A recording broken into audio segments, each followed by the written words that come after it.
After months of criticising lockdowns, the government is officially on board as it attempts to chart Australia's path out of the pandemic. The vaccination targets of 70% to get to the next phase and 80% to phase C are based on the world's best scientific analysis and economic advice. Today's press conference was a lot like the one from last Friday, except this one showed us the modelling in a series of slides. At 50 and 60%, we anticipate rapidly growing outbreaks that would be very difficult to control and would require stringent social measures. Which is why the government's reiterating the goal of 70 and 80% vaccination before restrictions ease. But there was a very important detail. At 70% coverage, we see 2,000 deaths within 180 days. At 80%, we see 1,300 within 180 days. This is an artificial population where there is a single outbreak. Clearly, we're not going to stop at 80%. We would be still looking to target those groups who have missed out. And that scenario is crucial because it's one we may have to deal with once borders open up. The Grattan Institute says it's dangerous to even consider that before we vaccinate 80% of the total population. The government's model is 80% of the eligible population, which is just 64% of Australians of all ages. The modelling also shows younger Aussies who are overrepresented in infection rates need to be vaccinated urgently. And we're looking to bring on 30 to 39s, which is the next highest priority as one of the key transmissibility groups from the end of this month, start of September. So is this the model that will get us off the roller coaster of restrictions? And are we prepared for the potentially deadly consequences? So it can be done. It will be done. I have great faith in the Australian people to get this done. We're joined now by epidemiologist Professor Tony Blakely. Tony, it's kind of arresting to hear deaths laid out in front of you just like that. So let's clear one principle up first. Is there any vaccination threshold at which opening back up results in 0 deaths? Probably not. You'd have to be up at 100% vaccine coverage, which I don't think is achievable. You'd have to have that right across the population with perfect vaccine. So no, the reality is that we will be looking at some deaths, some level of morbidity and hospitalisation in that period once we get to high enough vaccination coverage that we open up to the rest of the world. That is a reality. But is death the wrong metric to judge our success?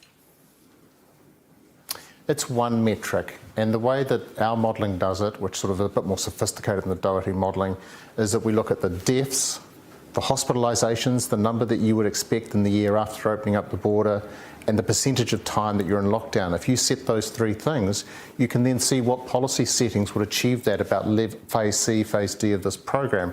And the way you have levers to control that is the number of people coming into the country that are infected at that point by controlling the volume, and also the strategies we use within the country.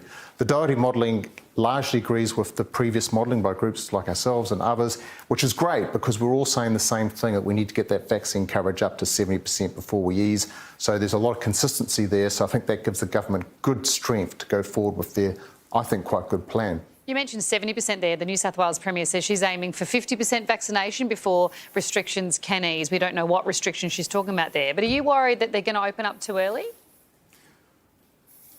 Now, that's tricky, and actually I do agree with Prime Minister Morisson today when he said they're different questions.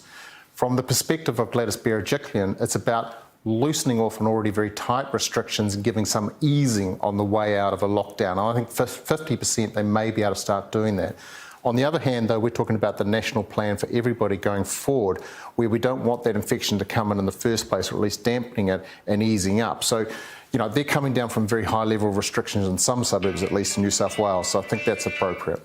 Tony, good news for a lot of young Aussies hoping to get the vaccine. 30 to 39-year-olds, it's time for them to step up to the plate. Should we have, in hindsight, perhaps started with the highest transmission group in the first place?